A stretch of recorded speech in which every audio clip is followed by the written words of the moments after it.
السلام عليكم. انا وحيد ونر من ونر تنس شو. النهارده هنتكلم عن درجات الحراره وتاثيرها على المضارب.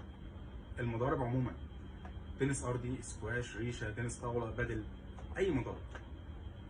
بلاش نحط شنطه الادوات او شنطه المضارب بتاعتنا في العربيه، حتى لو الشنطه فيها عازل حراري.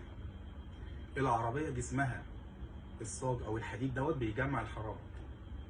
لو درجه الحراره في الظل 30، في الشمس بتوصل ل 40، فهي في العربيه بتوصل ل 60 و65 واكتر. خصوصا الايام الحر اللي احنا فيها دي، العربيه بتجمع الحراره بطريقه كبيره جدا. مضارب السكواش والتنس حتى لو جرافايت 100%، فهي بتتاثر بدرجات الحراره بتاعت الشمس العاليه. الجرافايت بيبقى عباره عن ماده خام فرخ كربون، بيتحط في قوالب، بيتحط في افران، بيتعمل له معالجه في المصانع عشان يطلع لنا جرافايت مضرب تنس طبقات كربون، لكنه بيتاثر بالحراره بدرجه كبيره جدا. لو المضرب ما طلعش كده وخدته ولعبت بيه، بس انت بتحطه في الشمس كتير، خبطته الخبطه ضعيفه، الكره جت في الفريم وحصل فيه كده، دي بتبقى القشه اللي عملت فيه كده لانك سايبه كتير في العربيه. مضارب تنس الطاوله اللعيبه البروفيشنال بيحطوا جلد باور كيك، جلد سبين، بيلزقوه بلزق معين على خشب كربون برضو، ده اللعيبه البروفيشنال.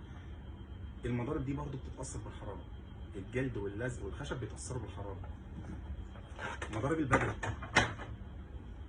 الماده الخام بتاعت قلب مضرب البدل بتبقى الايفا، سواء ايفا فاتحه ايفا غامقه، هي الايفا.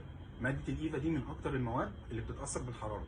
بيبقى قلب المضرب ايفا، الوش بتاعه الفيس كربون، الجوانب كربون، فكل ده بيتاثر بالحراره. فنصيحه للي بيلعبوا بدل، قبل ما تلعب حط مضربك في الثلاجه ساعتين ساعتين ونص قبل ما تلعب. ايوه، حطه في الثلاجه قبل ما تلعب ساعتين ساعتين ونص، ده هيخليه ما تاثرش جدا بدرجات الحراره العاليه وتمدد جامد. ارجوكم بلاش نحط شنطه الادوات او شنطه المضارب في العربيه، خصوصا في الصيف في درجات الحراره العاليه دي. الشنطه من البيت للنادي ومن النادي للبيت. اسف لو طولت عليكم، الف شكر. شكرا.